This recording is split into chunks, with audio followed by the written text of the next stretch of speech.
तो अपन पढ़ रहे थे सर्वनाम। कल पढ़ा था अपन ने थोड़ा सा, क्या पढ़ा था? सर्वनाम। सर्वनाम का अर्थ पढ़ा था। सर्वनाम क्या होता है?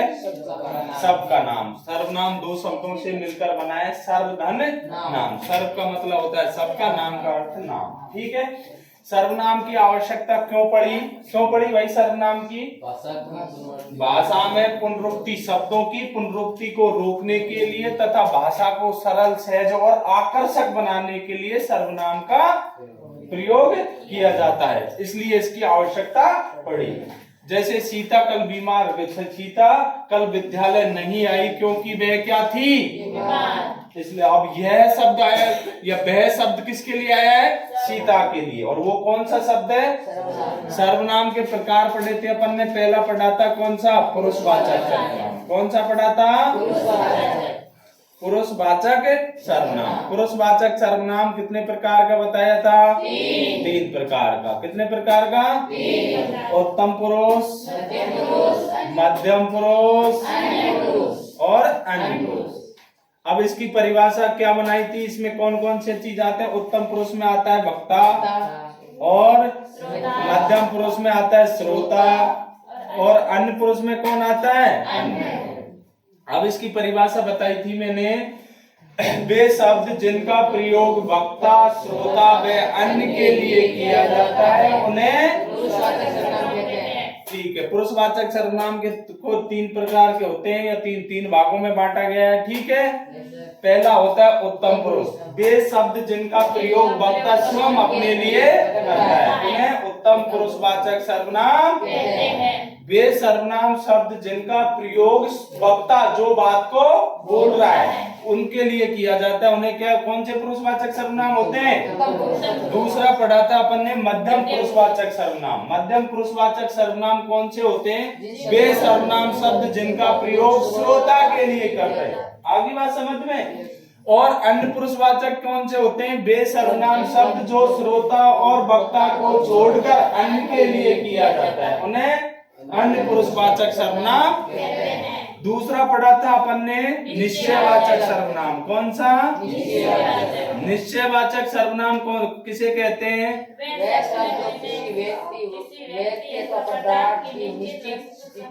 वे सर्वनाम शब्द जिनके द्वारा किसी व्यक्ति अथवा पदार्थ की निश्चित स्थिति की ओर संकेत किया जाता है या निश्चित स्थिति का पता चलता है। आगे बात समझ में। वे सर्वनाम शब्द कौन से होते हैं? निश्चयवाचक सर्वनाम शब्द। जैसे कौन कौन से शब्द होते हैं ये? निश्चित, यह और बोलो सही है क्या? यह, वह, ये, वे। यह, वह, ये और वे। अब ये दो प्रकार के बताए थे, नजदीक के लिए और दूर के लिए। आगे बात समझ में। नजदीक के लिए यह और ये, और दूर के लिए बताए थे वह और वे। आगे बात समझ में। तीसरा प्रकार बताया था अनिश्चयवाचक सर्वनाम। अनिश्चयवाचक सर्वनाम कौन सा होता है? अनिश्चयवाचक सर्वनाम शब्द कौन से होते हैं? स्थिति का पता नहीं चलता हो या अनिश्चितता की स्थिति बनी रहती है। ये कौन से शब्द होते हैं? कोई और कुछ। कोई और कुछ। आगे बात समझ में। यहाँ तक क्लियर है? कल नहीं आए थे उनके लिए भी ये फायदेमंद चीज है। ठीक है। अब आता है चौथा सर्वनाम शब्द। सर्वनाम कौन सा आता है? संबंधवाचक। कौन सा आता है? संबंधवाचक सर्वनाम शब्द। संबंधवाचक सर्वनाम। अब इसमें देखो किसके इम्पोर्टेंस था? संबंध की। अब संबंध किसमें बताएंगे? ये दो उपवाक्यों में। कौन से में? दो उपवाक्यों में जो आएंगे संज्ञा आएंगी, उनके बीच में क्या बनाएंगे? संबंध का बोध कराते हैं। वे सर्वनाम शब्द जो दो उपवाक्यों में प्रयुक्त होकर संज्ञा अथवा सर्वनाम दोनों, दो उपवाक्य दो होंगे, दोनों की संज्ञा या सर्वनाम के बीच क्या करेंगे? संबंध बताने का काम कौन से करेंगे? संबंधवाचक सर्वनाम शब्द। अब ये संबंध कैसे बताएंगे, ये समस्या आ गई। तो देखो उदाहरण परिभाषा तो क्या लिखूं क्या, जैसे देखो जो पढ़ेगा सो पास होगा, पास होगा।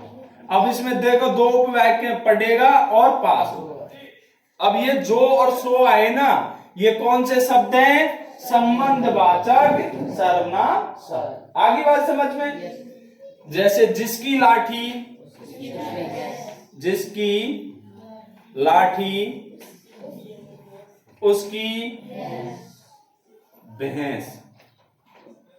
आगे बात समझ में, दो उपवाक्यों के बीच में अथवा दो सर्वनामों के बीच में या दो संज्ञाओं के बीच में किसका काम करेंगे, संबंध बनाने का काम। कौन से शब्द करेंगे, सर्वनाम शब्द। आगे बात समझ में, वे सर्वनाम शब्द जो दो संज्ञा अथवा दो सर्वनाम या दो उपवाक्यों के बीच में प्रयुक्त होकर दोनों के बीच क्या करेंगे, संबंध बढ़ाएंगे। आगे बात समझ में। अब इसमें दो, एक लाठी और भैंस दोनों क्या है, संज्ञा शब्द क्या है।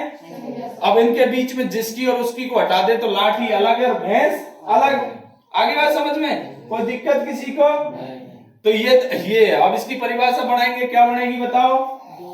वे सर्वनाम शब्द जो दो उपवाक्यों में प्रयुक्त संज्ञा अथवा सर्वनाम के बीच संबंध स्थापित करने वाले शब्दों को संबंधवाचक सर्वनाम।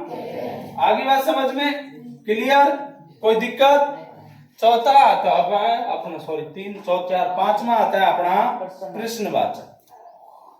कौन सा, प्रश्नवाचक सर्वनाम शब्द।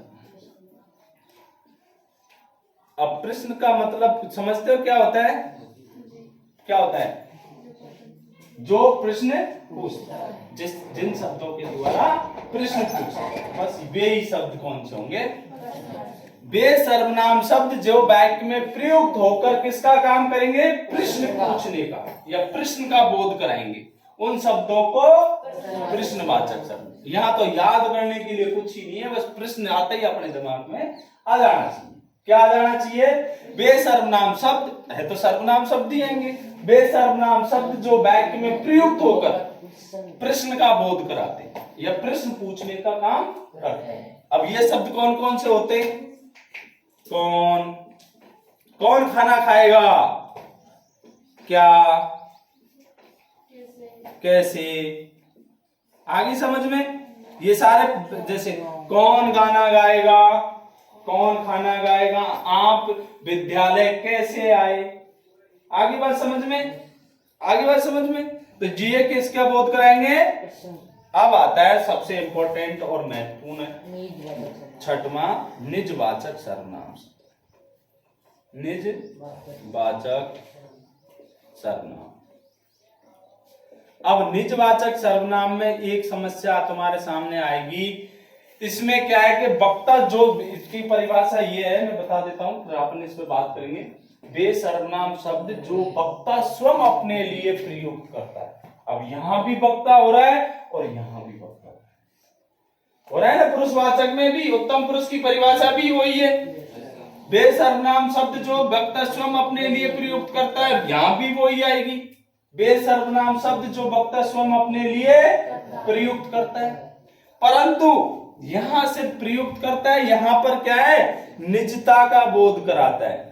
अथवा दो सर्वनाम शब्द आएंगे। कितने शब्द, दो सर्वनाम। इनसे अपन इनको अलग कर सकते हैं। यहां दो सर्वनाम शब्द आएंगे, यहां एक। इतना सा अंतर है बस, इससे ही अपन अंतर कर पाएंगे। एक तो निजता का बोध कराएंगे, वक्ता स्वयं अपने लिए तो करेगा लेकिन निजता का बोध और कराएगा।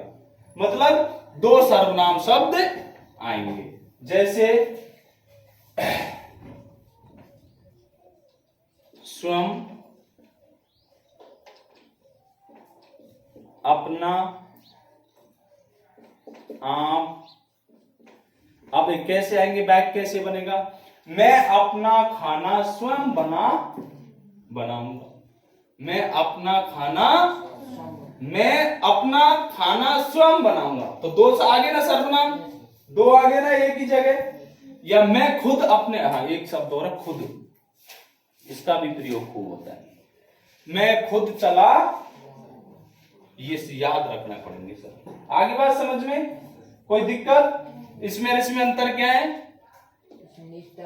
इसमें निजता का वो तो है, होने को तो वे ही शब्द हैं जो वक्ता स्वयं अपने लिए प्रयुक्त करता है, परंतु यहाँ पर जो निजवाचक सर्वनाम है इसलिए इसका क्या रखा है नाम? निजवाचक सर्वनाम। निजता का बोध कराएंगे मतलब निजी, व्यक्तिगत हो जाएगा, वो क्या हो जाएगा? कोई दिक्कत? आगे समझ में? ठीक है तो उतारो।